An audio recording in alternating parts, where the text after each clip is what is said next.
Distinguished delegates, dear friends, good morning to all of you. So, in your day-to-day practice, you will be seeing ladies with history of pregnancy losses. But there is a group with a history of recurrent pregnancy loss. So, they are the most desperate group and they need more attention. So, let me today take you through the reality of secondary infertility. So what do you mean by secondary infertility? Basically, secondary infertility means a woman, she might have conceived at any time, at any point of time in her lifetime, but that might not have ended in a successful live birth.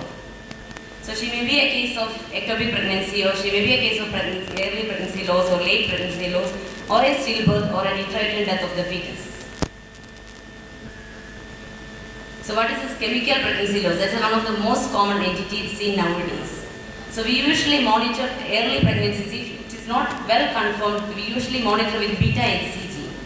So if the beta HCG value is only elevating and we are not getting a successful intrauterine pregnancy by the ultrasonography, it is a case of chemical pregnancy loss. So loss of a biochemically evident pregnancy, that is chemical pregnancy loss.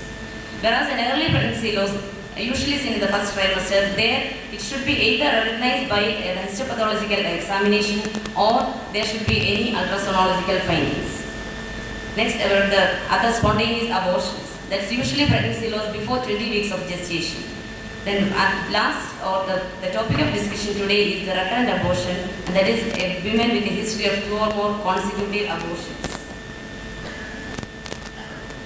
So what is recurrent pregnancy loss? Here, the loss of 3 or more clinically recognizable pregnancies before 20 weeks of gestation. So, according to the latest SCOG criteria, you have to start evaluating her after 2 consecutive losses. And moreover, if the fetal heart is identified before any loss by the ultrasonography, or if she is then a lady with age more than 35 years, elderly lady, or if the couple has any difficulty in conceiving, she needs early evaluation. Usually RPL is seen in around 0.5 to 3% of our pregnancies. The chance of recurrence or chance of recurrence in subsequent pregnancy is around 24% after 2 consecutive losses, and it increases to 30% after 3 consecutive losses, and increases to 40% after 4 consecutive pregnancy losses.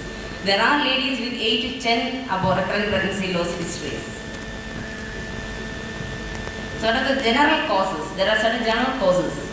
So one is, most important is the advanced age of the couple, either partner. So more important is the age of the lady. So what happens is, once the age advances is the quality and quantity of the gametes is affected. Especially for the males, the sperm quality and the sperm quantity is affected. Then another most important condition is the pelvic adhesions. Pelvic adhesions are usually following any infections or any previous surgeries to her. So which can also alter the pelvic anatomy, which can lead to recurrent pregnancy losses.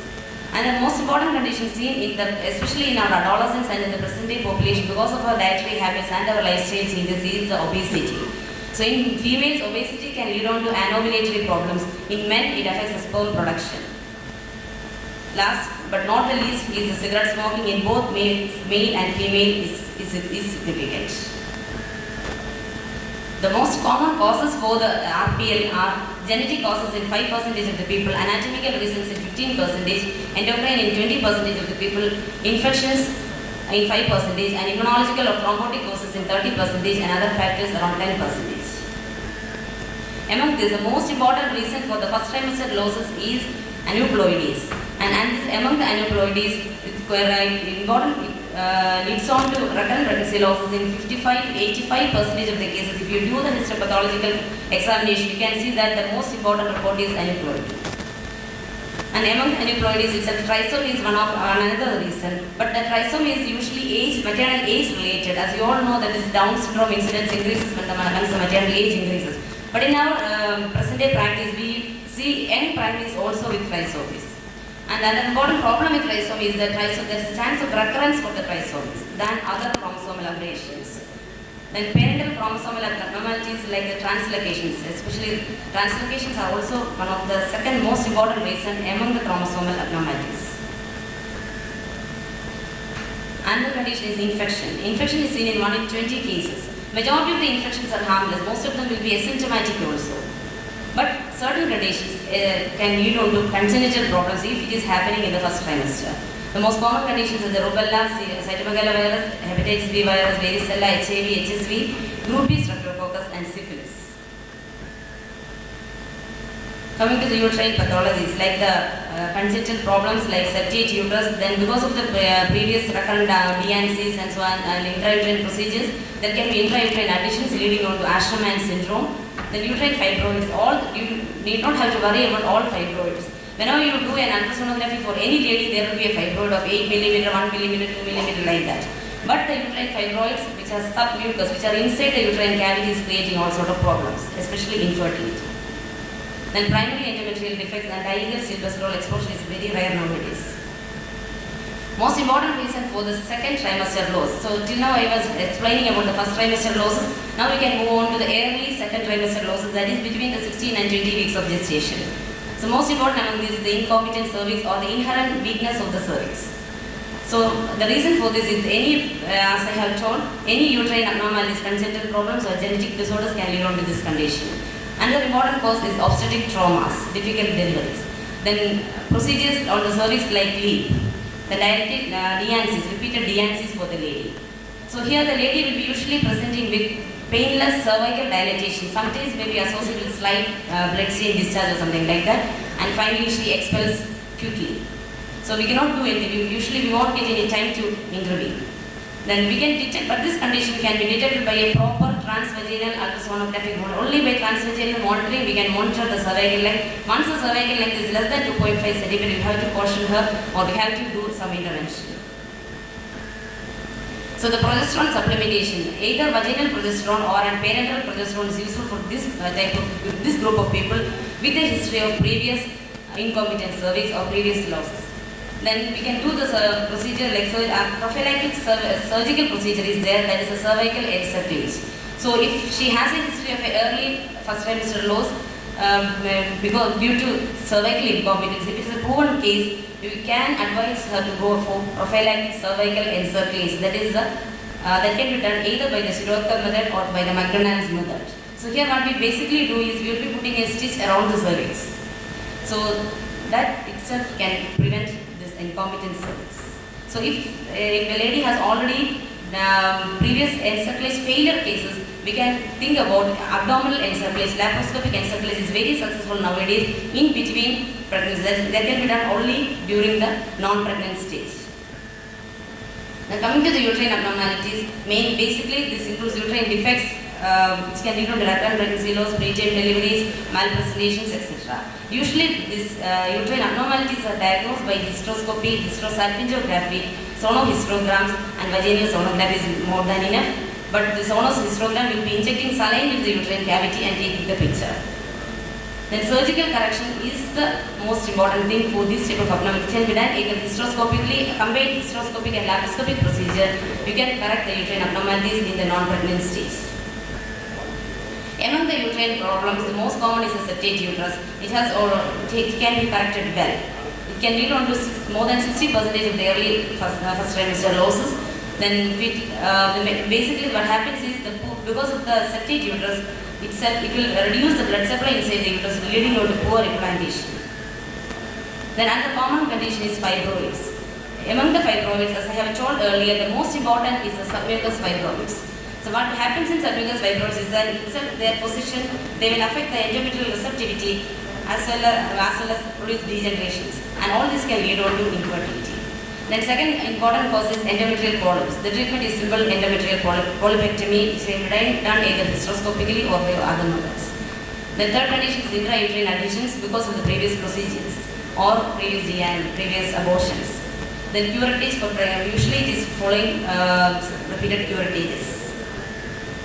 So always I have to tell ladies, if they are coming for the MTPs, it's better to tell them that there is a chance of intrauterine additions, so it's better to prevent it. Then coming to the endocrine conditions. Endocrine conditions are alarmingly increasing in the present day scenario. There are a lot of, yesterday also even the previous health minister was saying that the incidence of diabetes was increasing in our community. So there are certain people with poorly controlled diabetes. You don't have to worry about diabetes, but once the diabetes is poorly controlled, definitely the chance of miscarriage as well as chance of anomalies is more. The presence of anti-steroid antibodies is creating autoimmune problems. Then hyperprolactinemia. Another condition is hypersecretion of the LH, especially seen in PCOS. Then hyperandrogenemia, that's also seen in PCOS and also due to other conditions which can lead on to recurrent pregnancy losses. Another, it's not an important condition, luteal phase defect means the second half of the pregnancy is not sufficient to protect the pregnancy. So in the second half, usually the progesterone is the supportive hormone, but sometimes its level may not be sufficient in a particular lady. In such conditions, we can support her with extra progesterone, but actually the condition is controversial. Then another condition is insulin resistance or hyperinsulinemia, usually seen in PCOS, and there the miscarriage rate increases to 20 to 40%. Then coming to the fourth condition, thrombophilias. So thrombosis occurring in the maternal placenta, affecting the placental perfusion, leading on to early pregnancy loss, late pregnancy losses, intrauterine growth restrictions, abruption, and pregnancy-induced hypertensions. So another condition is decreased ovarian reserve. That's what happening in elderly ladies. In our present population, most of our females are career oriented. They are delaying pregnancies. Even the various IT communities are promoting oocyte reserve. So as such, once the first pregnancy is often delayed in many of our females. So that once what happens when age advances is their ovarian reserve decreases. So also the quantity and quality of the oocytes will decrease. And moreover, many of these unexplained, in certain group of recurrent pregnancy losses, they have a higher FSH also. And especially these elderly ladies with higher FSH and higher E2, low E2 values can have a more chance of recurrent pregnancy losses.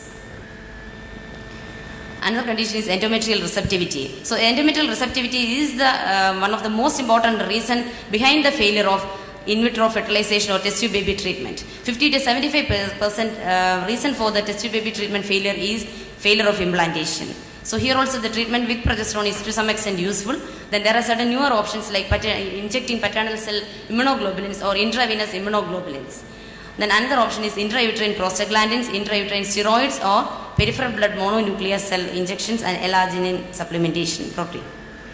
Then there are certain prothrombotic states, like the most important prothrombotic states leading on to RPL are antiphospholipid antibody syndrome, antithrombin C and S deficiencies, factor V laden mutation, these are very rare in our community, then thrombocythemias.